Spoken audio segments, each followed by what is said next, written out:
The insane real-life story of a retail gangster, Crazy Eddie's prices are insane. So were his business model and ethics. A true crime thriller on this edition of Business Talk with Jim Campbell. So come on down to Edison, New Jersey. Thousands of free Crazy Eddie T-shirts and baseball caps. Let Crazy Eddie light up your life with prices that are insane. Gary Weiss has been an investigative journalist and author covering corruption on Wall Street for over 40 years. Pieces have been essential reading ever since Warren Buffett cited his Businessweek bond trading scandal article before Congress back in 1991. His book, Retail Gangster, The Insane Real-Life Story of Crazy Eddie, and it is out today in the paperback version. Welcome, Gary. How are you? Before we start, I just want to say that our hearts go out to the victims in Israel, and we stand with Israel. Thank you, Jim. I agree, and I stand with Israel, too.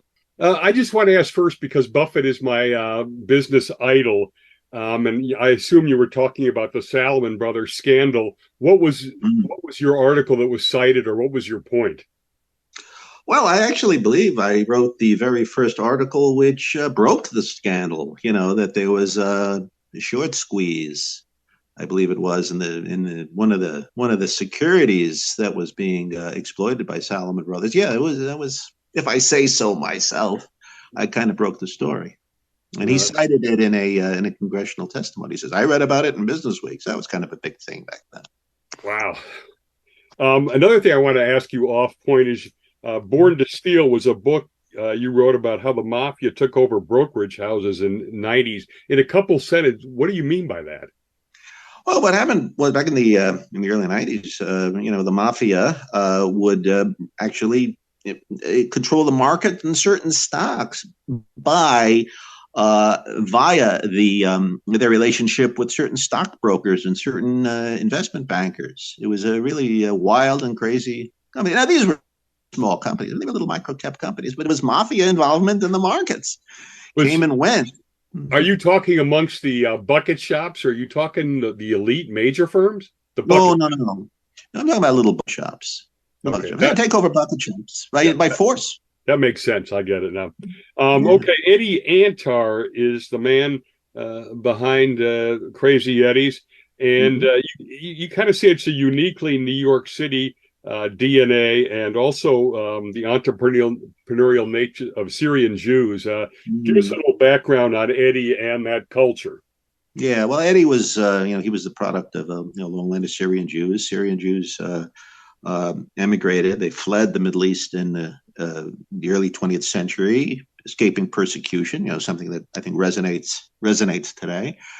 And in the course of time, like all immigrant groups, including mine, yours, everybody's, immigrant groups have certain mercantile habits, such as maybe a little tax evasion here or there, cutting corners. It was not really, it was sort of like there was a certain element of sleaze in the way they did business, in the way all new immigrant mercantile clans sort of did business. But what he did, he was sort of the product of this culture of, rooking customers, stealing sales tax, all that sort of stuff. He was a product of this culture, you might say, but it became his culture. It was the Antar family culture that perpetuated this long after there was basically sort of an assimilation, and all after those business practices just sort of faded into the background and ended. The Antar family, Eddie's father, sort of continued them. He was the son of a sort of a sleazy businessman, and that's kind of like the cultural background. I would say more it was the Antar family culture continuing in sort of an old tradition. Is some of that culture from the business practices back where they came from, where it's just normal to try to evade taxes versus how would you weigh that against his personality, which we'll talk about? Just everything he did was basically a fraud. How much was his DNA versus his, what the family came from? well, they're kind of inseparable to a certain extent. See, there was a tradition among the, in the old country of, you don't want to give the Sultan. Nobody did. Nobody wanted to pay the Turkish Sultan any more than you could avoid, to give them. This was a repressive Turkish regime was ruling over Syria. Nobody wanted to pay taxes to the Sultan, And so as you come to America, that's sort of in your mindset. You don't want to pay taxes. And after all, who does? Over time, there was assimilation and that ended. Now, Eddie was sort of, he used to blame, in the only interview that he gave, explaining why did you do this, he blamed the culture, but basically it was his upbringing. His father was a sleazy businessman who had interests in businesses all over the country, and he used to skim cash. That became a part of their integral part of their scam of the Crazy Eddie scam. But they used to skim cash from these businesses, and that's something that Eddie's father and grandfather used to do, and Eddie did that as well. But he built upon that and other things to really sort of create a sort of like a little criminal empire. This word, I don't know how to pronounce it, nakedy or whatever. There's kind of this history of putting cash in mattresses, ceilings, hiding it everywhere. Yeah. How do you pronounce that word? I believe it's pronounced nehdi. I took Arabic in college, so I can pronounce nehdi. Is the way it was pronounced. I think you refer to him as stealing was an addiction. Do you put him in the sociopath, no remorse, which, I lived through that with Madoff in that book, but I'm wondering whether you see any similarities or con man nature, et cetera. No question about it. He was a sociopath. If ever there was a sociopath, it was Eddie. And not just, the way he stole, but his treatment of people, the way he personally abused people, lied to people, ripped off everybody. As I say in the book, the closer you were to Eddie, the more likely you were to become either his victim or his accomplice. But no question, he was a sociopath. No question about it. He was a bad family man, too. Oh, he was the worst. He was the worst. Openly cheated on his wife. That was a problem, because the family sympathized with his wife, who was abused by him, and he was in business with his family.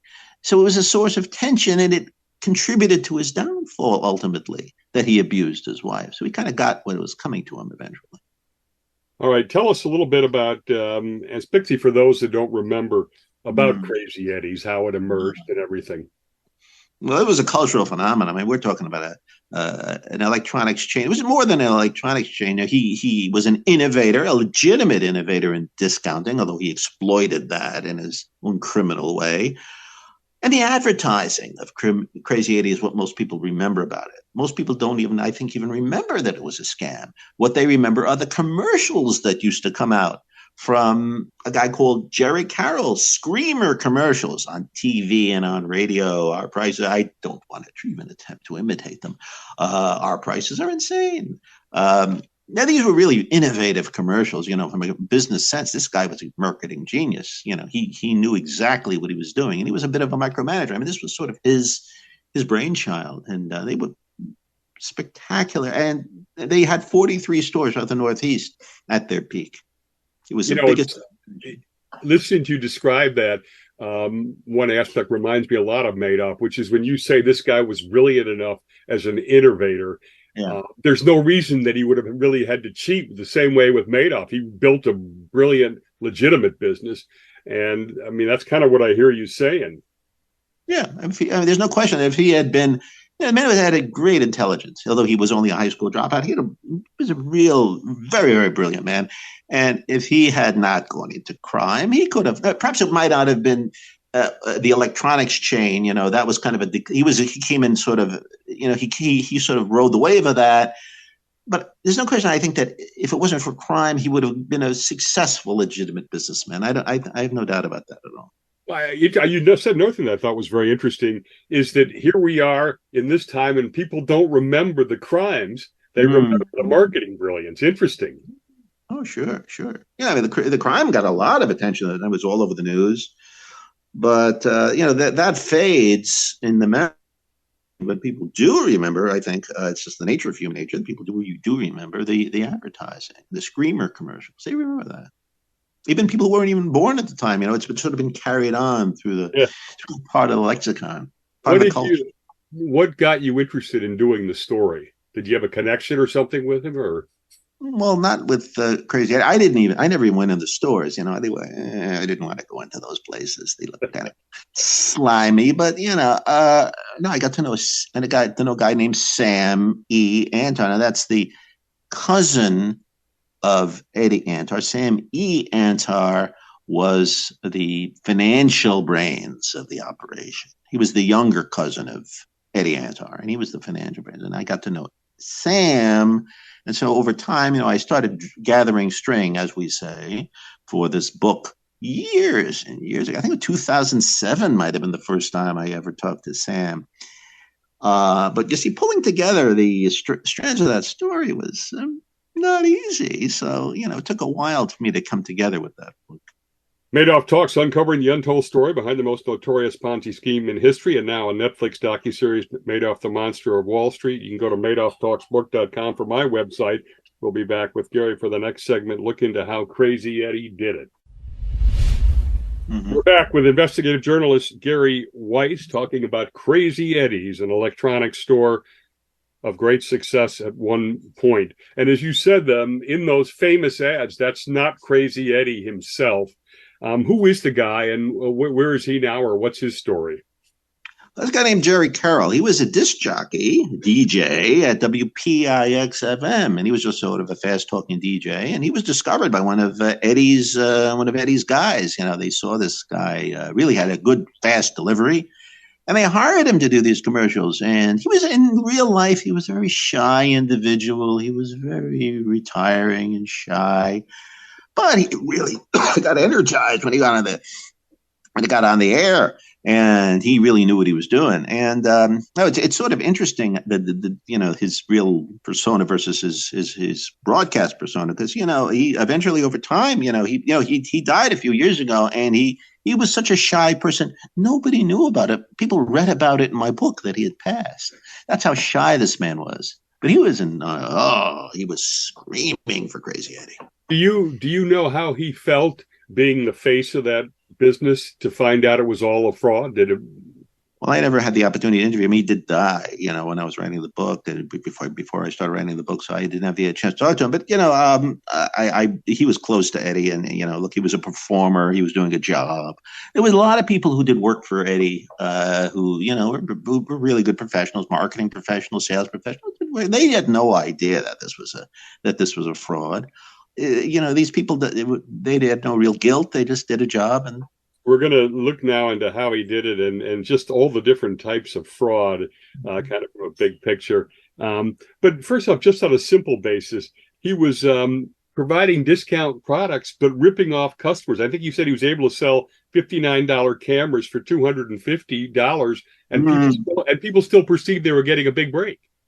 Well, that was in his first job. His training was on Times Square jip joints. They used to call them jip joints, where he got where he in fact sold cameras and stuff at ridiculous price. That's how he got his training. I know when he went to Crazy Eddie, when he started Crazy Eddie, it was a somewhat different situation. He had to really, really discount. See, and that's where the chicanery came in. He was an authorized dealer, right? It wasn't like he was getting these things gray market or stolen or something like that. Well, initially he was not an authorized dealer. You see, because of what they call the fair trade laws, Sony, for instance, would not sell to somebody who wanted to be a discounter. So as I describe in the book, he actually went to a numbers bank in the Bronx, which also ran a store. Okay. He went to a numbers bank in the Bronx to get merchandise. He somehow knew these guys. He got merchandise at slightly above wholesale, but because he stole the sales tax, he charged sales tax but didn't pass it on, he was able to maintain a discount by stealing the sales tax. That was his initial sort of hook into the discount. That's how he was able to discount initially.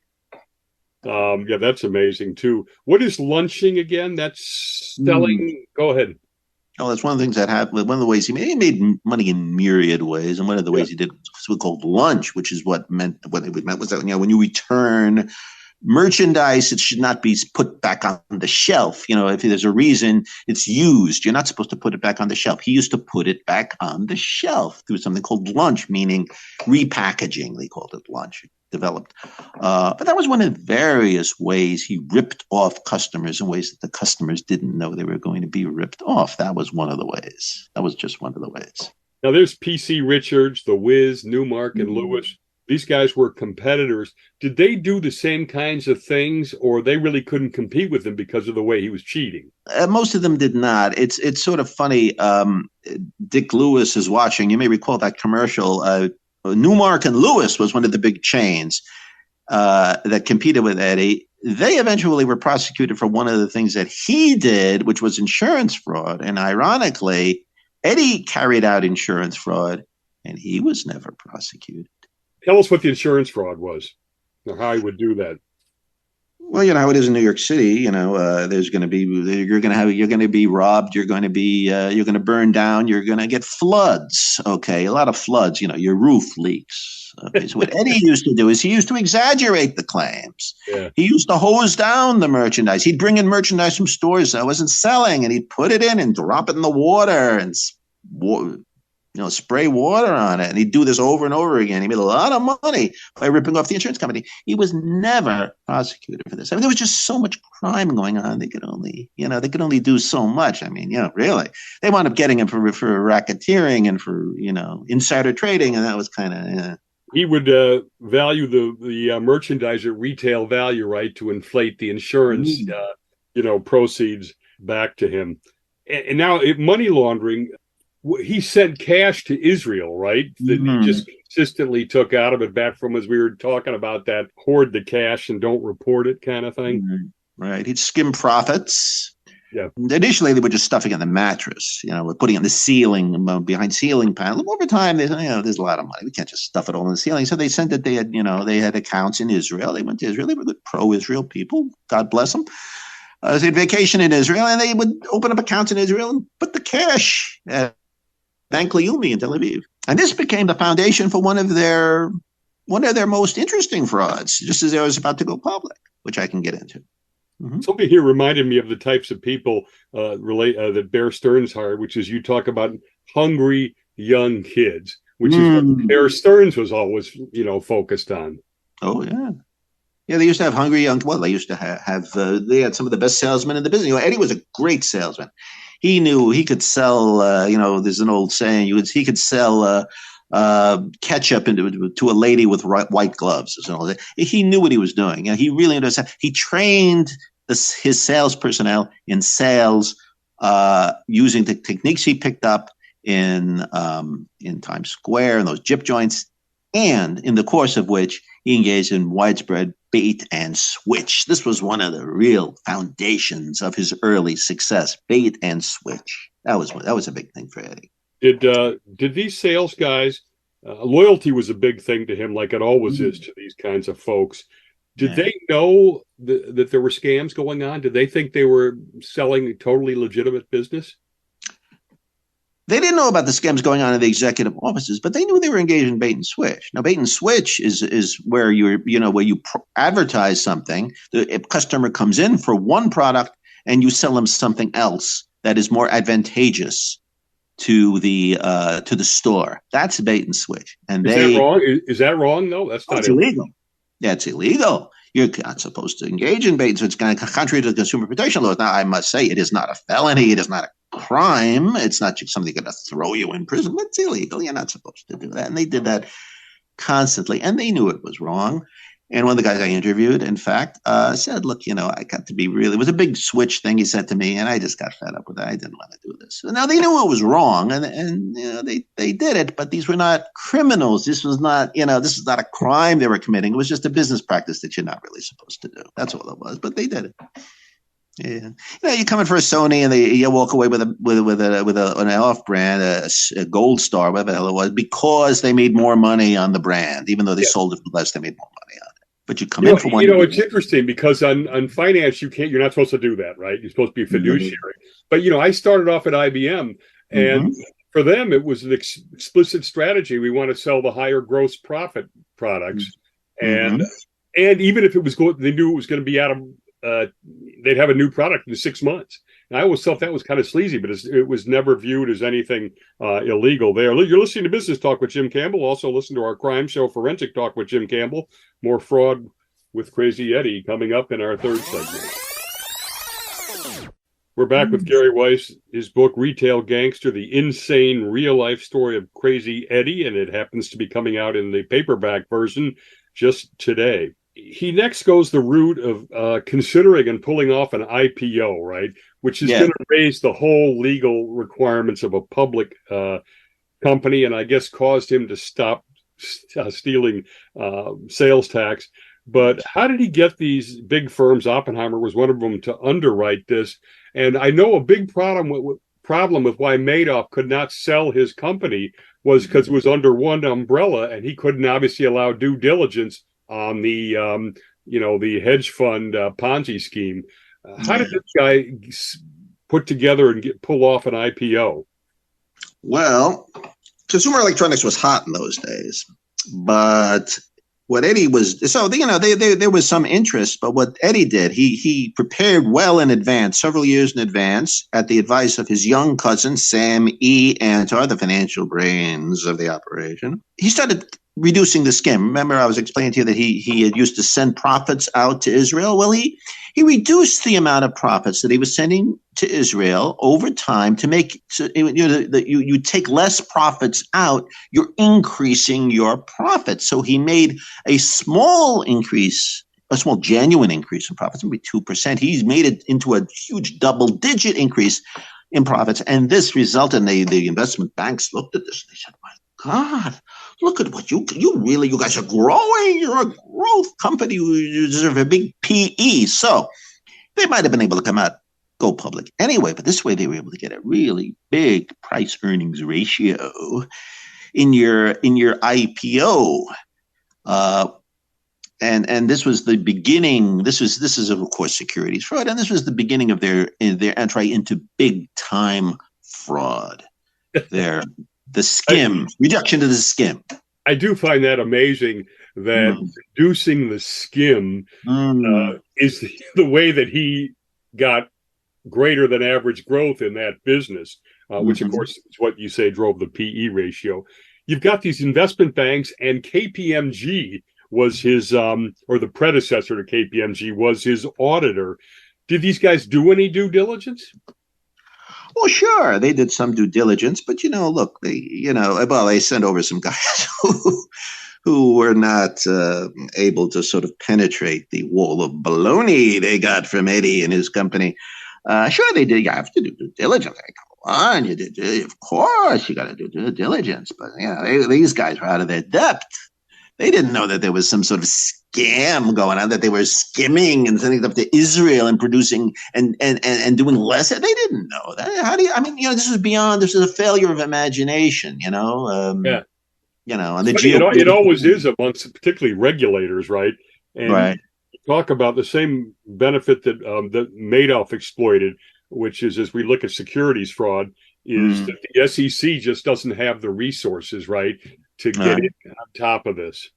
Oh yeah, well the SEC wasn't even really. They were like out of the picture at this point. It was purely a question of the auditors being completely clueless.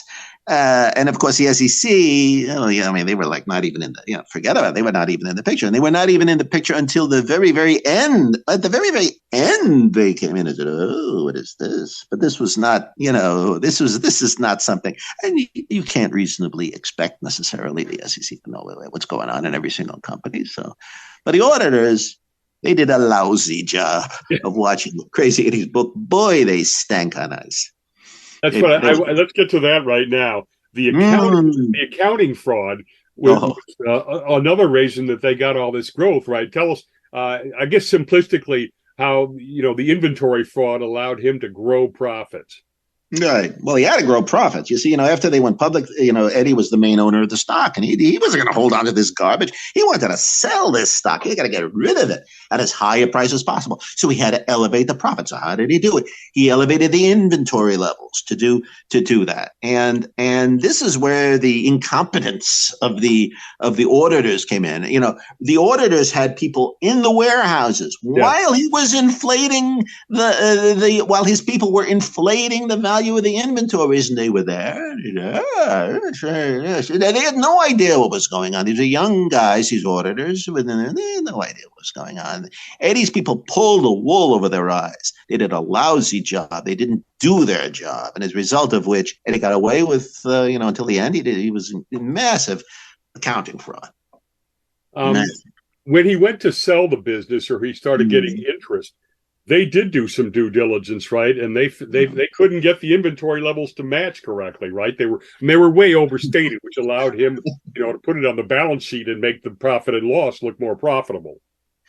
Well, you see, what happened is that he finally sold the business. This was after Eddie was out of the picture. And there was a lot of interest. The stock started to collapse after a certain point because they couldn't sustain the fraud. So they got interest from takeover artists, including a guy named Victor Palmieri, one of the real brains of, one of the geniuses of takeovers, back in the 90s. So, this guy said, this is a wonderful company, if it's just poorly managed. Okay. So he took over the company, clueless as hell. And then he sent in his guy, and the guy that went to he went to the office of the CFO, Sammy Anton. It was empty. There were no payments. What the hell is this place? Is crazy. And he went in, and then they determined that there was this massive inventory for us. Only after they bought the thing, it was sort of like one of Eddie's customers. Okay, only after they bought the thing did they realize that they would buy a sort of a pile of crap kind of. But it was only after they bought it and after Eddie had absconded did they realize that they had made a big mistake. And this was a smart guy, Victor Palmieri, smart cookie. Another thing that surprised me is that he, when the top insiders sell stock, right, it's generally considered kind of a negative, right? Oh, yeah. And every time that he promised never to do it again, he then went and did it, and nobody ever held that accountable. Well, he put out press releases, his guy put out press releases, he's doing it to diversify his portfolio. He's diversifying his, they're not going to give the real reason. Well, he's suing because the place is a fraud. That kind of disclosed that. We're diversifying. And the press swallowed it and investors swallowed it, even when and they would always say, there are no current plans to sell any more stock. And then he'd turn around and he'd sell more stock a few months later, and nobody noticed. Wait a second here. Didn't you just say you weren't going to sell more stock? Yeah, so he would go ahead and constantly break his promises, and the media would just sort of say, all right, I guess he broke his promise. There was a failure of imagination on the part of everybody involved, including the media, with some exceptions, with rare exceptions. Right now, Trump is on trial for inflating his assets and minimizing liabilities. Do you see any similarities in these guys? Well, it's sort of hard. Every fraud is unique, I guess the only thing is, assuming that he did inflate his valuations, then, what he was doing was he was trying to inflate his valuations. According to him, it was to get a spot on the Forbes 400 or something like that. And according to the prosecutors, it was for a nefarious reason. So we'll see how that plays out. But there's a certain sort of odor, the similar odor, but they're unique frauds. And some other examples of fraud. Tell us what warranty fraud is that he also did pretty effectively. Now, this is part of sort of the supermarket of fraud that Eddie had going for him. Warranty fraud, is very simple. Somebody brings in a product and I don't know, this doesn't seem to work, and they find, it works okay. Let's make believe we're fixing it, and let's send the bill to the manufacturer. You see, they were an authorized repair place, you see. And also they would just send in claims for warranty repairs that they didn't carry out. I fixed this, I fixed that. And they just send it off to the manufacturer. And very simple fraud. You and I could do it. You just send in claims that you didn't of repairs you didn't do. And it's really exploiting the system, right? Because it's not worth it for them to go and sue and do all kinds of, investigations. So he just pockets the money. Another thing that interests me, was this trans-shipping, which you can explain. But when he's buying merchandise, it seems like it would be self-defeating, right? Because he's selling merchandise to his competitors. But tell us what it is. Well, transshipping is when you're selling merchandise to your competitors slightly over wholesale. He used to benefit from transshippers because that numbers bank I told you about earlier, they would send him merchandise slightly over wholesale, and he was able to sell it at a cheap price because he was keeping the sales tax. Now, what he did toward the latter stages, the death throes of Crazy Eddie, is that he would sell merchandise, the really good merchandise he would sell to a particular outfit called Zazie, and he would sell this. He would sell them this merchandise, and then they would they did it in such a way as to they were selling mass quantities of merchandise to this outfit in order to. They timed it, and they sort of monkeyed with the books to inflate their sales. That's sort of the simple way of describing what they did. To inflate their profits, they engaged in trail shipping, basically selling merchandise to a wholesaler. Now, what the hell is a retailer selling to a wholesaler for? They were doing this as one of the schemes they had to inflate their profits. Just an amazing amount of brass that this guy has. You're listening to Business Talk with Jim Campbell. We'll talk about what happened with Crazy Eddie in the end in our final national segment. Gary Weiss, investigative journalist, is with us. What was the Caribbean med school fraud about? Oh, that was one of the many little side frauds that Eddie had. He set up a Caribbean med school for people who couldn't get into regular medical schools. So he set up this Caribbean medical school, and it was like nothing. It was like a big nothing. He took their money, and they went there, and there was nothing. It was just a fraud. He stole from kids who wanted to go to medical school. Sad thing. Sad. It's I love that, a side fraud. It wasn't even a side fraud. It was a little side venture, Let's rip off kids. They didn't have very good grades, but he'd take them into this. Right? You can become a doctor too, even though you don't know how. You failed biology. You can. And it was sad. It was sad. One of the sadder frauds. We were saying how both Madoff and Eddie weren't really set up to allow due diligence. When they were looking into buying his firm, they didn't find any files, right? Even, is that right? Oh, that's right. Yeah. After Victor Palmieri, the hotshot takeover artist, took over Crazy Eddie, sent his top guy, Bob Marmon, went to New Jersey, the corporate headquarters, to the office of the chief financial officer. The new chief financial officer went to the office of the old chief financial officer and found nothing. No files. No nothing. Just a piece of paper saying, you got to pay me my severance. That's the only thing he found. Nothing. No files. What happens to Crazy Eddie, the stores, and Eddie Antar? Well, Crazy Eddie just sort of had the stores had sort of a long death rattle over a couple of years. They just sort of died. And because there was no fraud, they kind of like crumbled. Okay. Eddie, meanwhile, fled to Israel under two identities. Got citizenship of Israel under two identities, his real name and a phony name, which Israel didn't like. You're not supposed to do it. They didn't like it. As soon as they found this guy, they grabbed him almost literally by the scruff of the neck, wanted to throw him out. But Eddie contested extradition through his usual lies. But eventually he got extradited, tried, convicted, conviction overturned, plea bargain, 7 years prison. Just quick summary what happened. Did he serve 7 years? Oh, yeah, a total.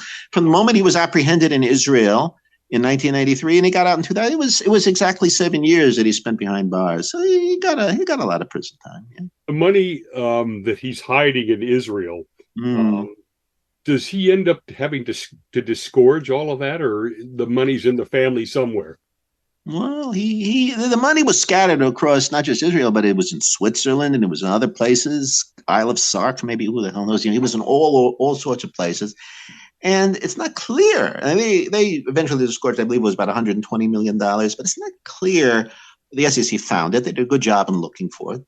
But it's not clear whether they found all the money. That's never been clear. And they may never know. I mean, money was popping up as recently as a few years ago. They were finding money, like really? It was just, it was under phony names. It was Eddie's money, and it may still be out there. Who knows? I want to ask you about something else too, because you were involved in looking into, I think, the Overstock um, firm, which Patrick Byrne runs. Ah, And I'm always interested because John Byrne was his father who saved Geico, gave a yeah. building to the business school I went to at Dartmouth. And this guy, Patrick Byrne, seems like a complete nut. He was big Yeah. on the election fraud with Trump. Oh yeah, yeah. He's a nut. He's a nut. Nut of all nuts. Yeah, in fact, that's how I got to know Sam. 'Cause I was writing about Eddie. I was writing about Overstock, and it's on a blog, because I mentioned him in one of my books, negatively. And Byrne was attacking me. You were the worst person since the Lindbergh kidnapping. And Sam, got involved, back then. So yeah, I mean, Sam actually was. I got to know Sam because he was analyzing and debunking Overstock's screwed up accounting. Do you think that Patrick Byrne knows that he was doing his version of fraud, and B, that the election wasn't really rigged? I mean, what kind of a guy is he? Is he a no conscience guy, or he believes stuff? He goes beyond no conscience. I think he's a psychopath. Really? I mean, he's not a sociopath. I think he's a psychopath. I think he's, just by his history, his lying about even little teeny weeny things. He was successfully sued once for libel, got a huge libel judgment sent against him. And unfortunately, the media has basically ignored him. The media generally ignores outright psychopaths because they don't want to get involved with people like that. And he even had some favorable coverage. Some guy named Cade Metz at the New York Times actually repuffed pieces about him in previous things. Some of the coverage of Overstock has been, and Byrne personally, has been really, really horrible, really bad. And now look what he's doing. He's engaged in election fraud. That's it just amazes me because I was at business school, and John Byrne came as an executive resident at first, which is where I fell in love with the school. And he seemed like such a legitimate, good guy. And this Patrick Byrne guy almost sounds evil. Yeah, he is. Definitely. John Byrne's a great guy. Great guy. He was founder of Geico. Oh, yes. Completely legitimate. But, the fruit doesn't always fall from the tree. Sometimes it falls into the toilet bowl, and that's what happened with Byrne. That's the way the cookie crumbles. And we laugh about it, but this guy, Byrne, has a lot of credibility with certain, conspiracy-laden pro-election fraud type guys. As we finish up with Eddie here in the last couple of minutes, I think you describe it, first of all, no remorse. No remorse. Secondly, you talk, it's sort of I think you call it the duality of the American dream. What do you mean by that? Well, look, you have, he represents the duality of the American dream. You have a guy, you have an outwardly legitimate company, a company that really was making a difference, discounting, doing good things, a good thing, offering customers at least the fantasy of discounting. At the same time, fraud was going on in the background. The legitimate business, a really legitimate business, an innovator in marketing and other things, and fraud. That's the duality of the American dream. Quite a statement, the duality of the American dream. I want to thank Gary Weiss. It's been a lot of fun doing this. The book is a lot of fun to read. Retail Gangster, the insane real-life story of Crazy Eddie. This has been Business Talk with Jim Campbell. Check out our YouTube channel, Jim Campbell Radio. And again, please consider, if you haven't, the book, Madoff Talks, Uncovering the Untold Story of the Most Notorious Ponzi Scheme in History from McGraw-Hill, and available at Amazon, Barnes & Noble, local bookstores. And the Netflix series based on the book, Madoff, the Monster of Wall Street. Joe Berlinger, the #1 true crime director at Netflix, is behind it. He's done stuff on Jeffrey Epstein, Whitey Bulger. I think you'll find it very entertaining. And you really pick up a lot of the story. Thanks again to Gary. Thanks to our national audience for listening. We'll see everybody on the next edition of Business Talk with Jim Campbell.